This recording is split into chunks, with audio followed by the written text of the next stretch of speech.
Hello students, I am Anurag Rai.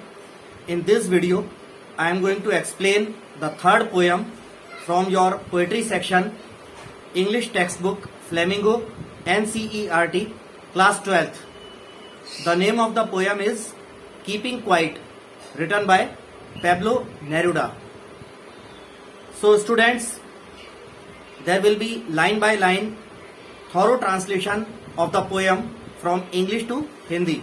But before translating and explaining the poem, I would like to read something about the author.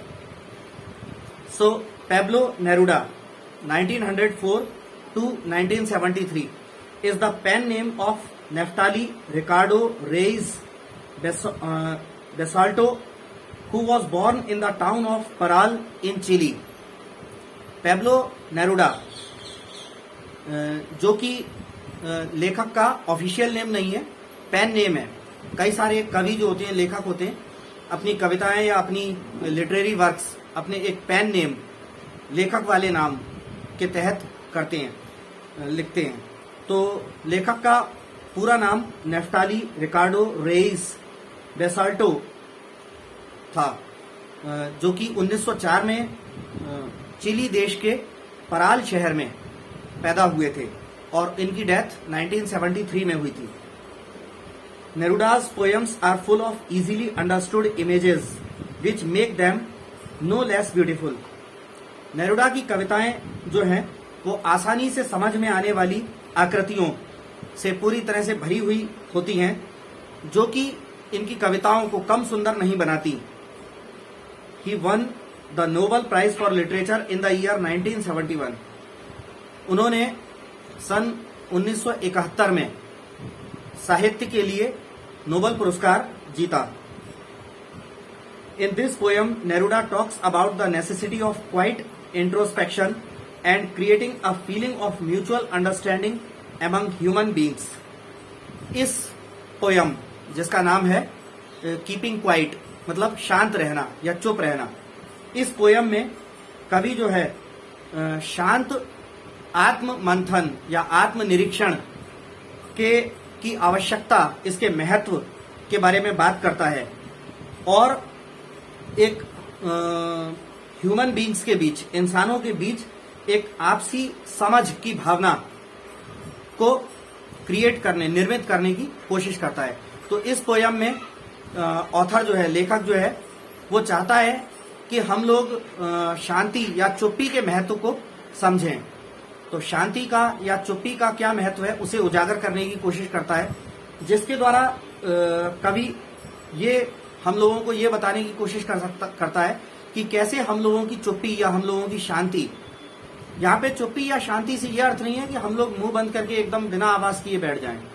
ये अर्थ है कि कई सारे काम ऐसे हैं जो इंसान करता है, जो तबाही और विनाश के काम हैं, वो इंसान ना करे, उनके लिए शांत बैठ जाए.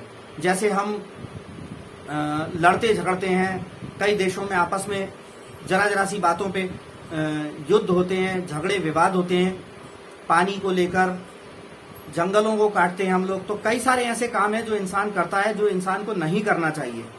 उसके लिए इंसान को शांत हो जाना चाहिए या बंद कर देना चाहिए. चुप्पी से या शांत रहने से लेखक का आशय वो है. तो इससे लेखक का मानना है कि इससे दुनिया में कई सारे विनाश या कई सारी बड़ी बड़ी विपत्तियां शायद टल सकती हैं. So our poem start from here. Now we will count to 12 and we will all keep still. कवि कहता है कि अब हम लोग 12 तक गिनती गिनेंगे और हम सब लोग एक साथ स्थिर रहेंगे, बिल्कुल हिलेंगे डुलेंगे नहीं. For once on the face of the earth, let's not speak in any language. Let's stop for 1 second and not move our arms so much.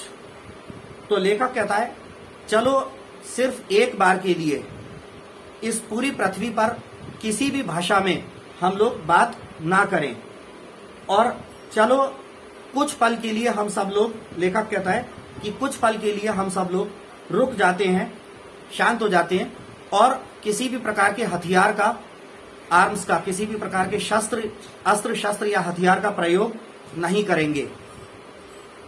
मतलब लेखक कहता है कि चलो ऐसा करते हैं, शांत हो जाते हैं। शांत हो जाते हैं मतलब हम लोग जो झगड़े या विवाद की बातें हैं वो ना करें, या कई सारी बर्बादी की बातें, पृथ्वी को विनाश करने वाली बातें ना करें। शांत हो जाते हैं और कुछ समय तक हम किसी भी प्रकार के अस्त्र शस्त्र का प्रयोग नहीं करें। लेखक ऐसा कहता है। आगे लेखक बोलता है, it would be an exotic moment without rush, without engines, we would all be together in a sudden strangeness. लेखक कहता है कि यह एक अनोखा मोहक पल होगा जब कहीं किसी प्रकार की कोई भगदड़ नहीं होगी, किसी प्रकार की मशीनों का शोर नहीं होगा, और हम सब लोग एक यकायक, एक अचानक विचित्रता में, एक अनोखी विचित्रता के पल में हम लोग एक साथ होंगे। आगे अगले स्टैंजा में लेखक कहता है, fishermen in the cold sea would not harm whales and the man gathering salt would look at his hurt hands.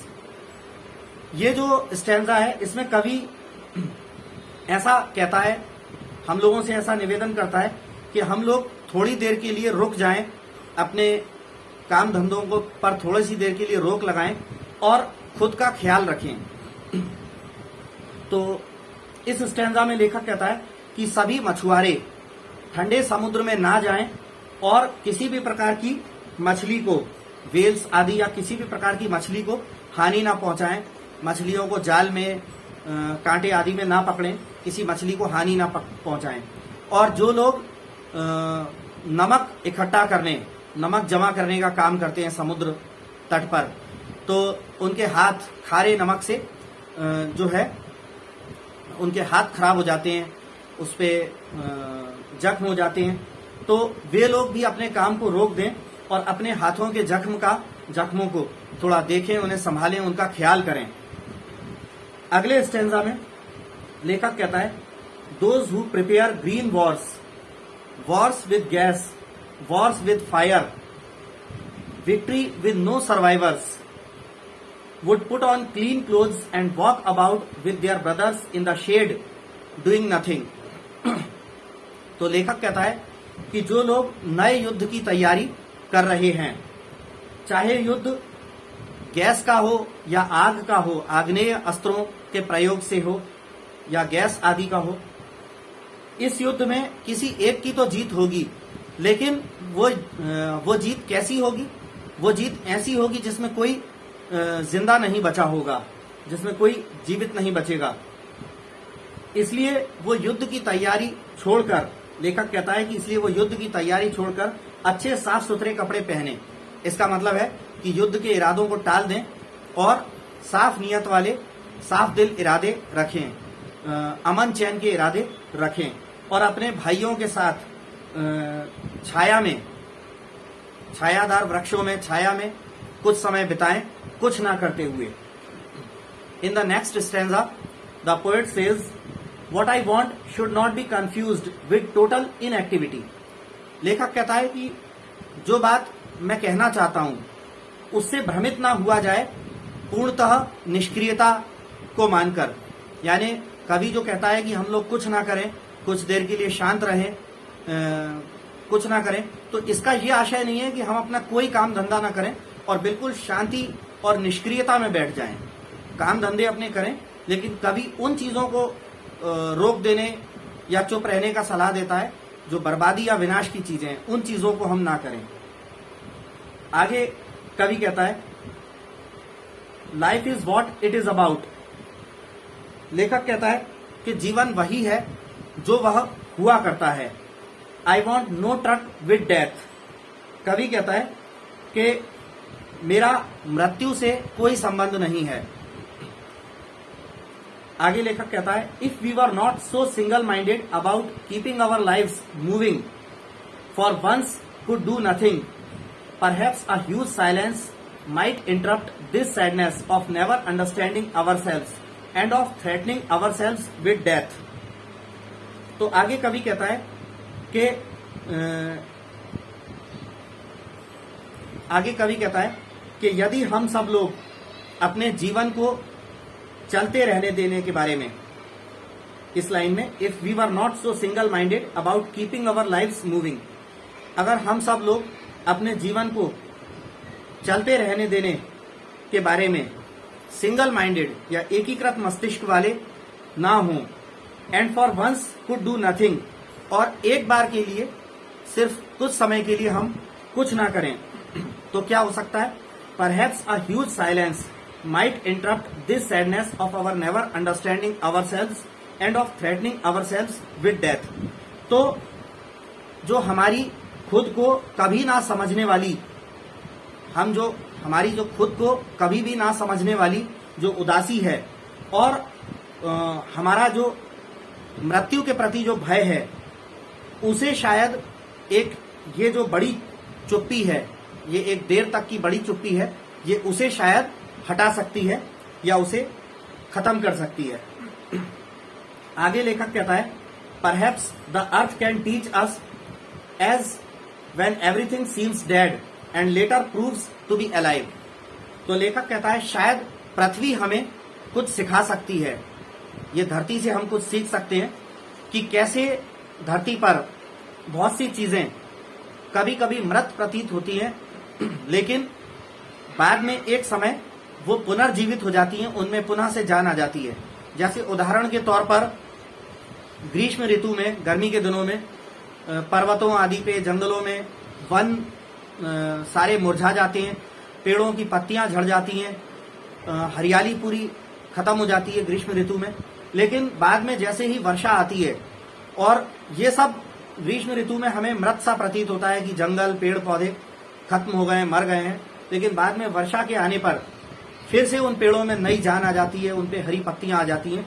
तो शायद पृथ्वी, जो कि पृथ्वी की कई चीजें जो कभी कभी मृत प्रतीत होती हैं, लेकिन बाद में वो पुनर्जीवित हो जाती हैं, तो ये पृथ्वी हमें शायद बहुत कुछ सिखा सकती है।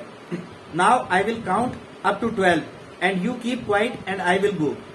लेखक कहता है चलो अब मैं 12 तक गिनती गिनूंगा और तुम सब लोग शांत रहना, और फिर मैं चला जाऊंगा।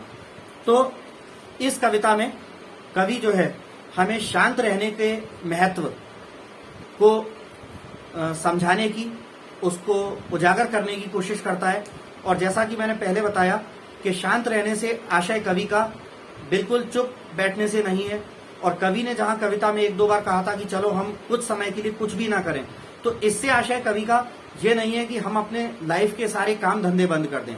शांत रहने से कवि का आशय है कि हम बहुत से काम मनुष्य जो करता है उनको बंद करें और आत्मचिंतन करें, विचार करें। कुछ ना करने से कवि का आशय है कि बहुत से काम, जैसे लड़ाई झगड़े या युद्ध वाले काम, या नदियों को दूषित कर देना, जंगलों को काट देना, खतरनाक हथियारों का निर्माण करना, ऐसे विनाश वाले काम, विनाशकारी कामों को हम ना करें, इनको रोक दें।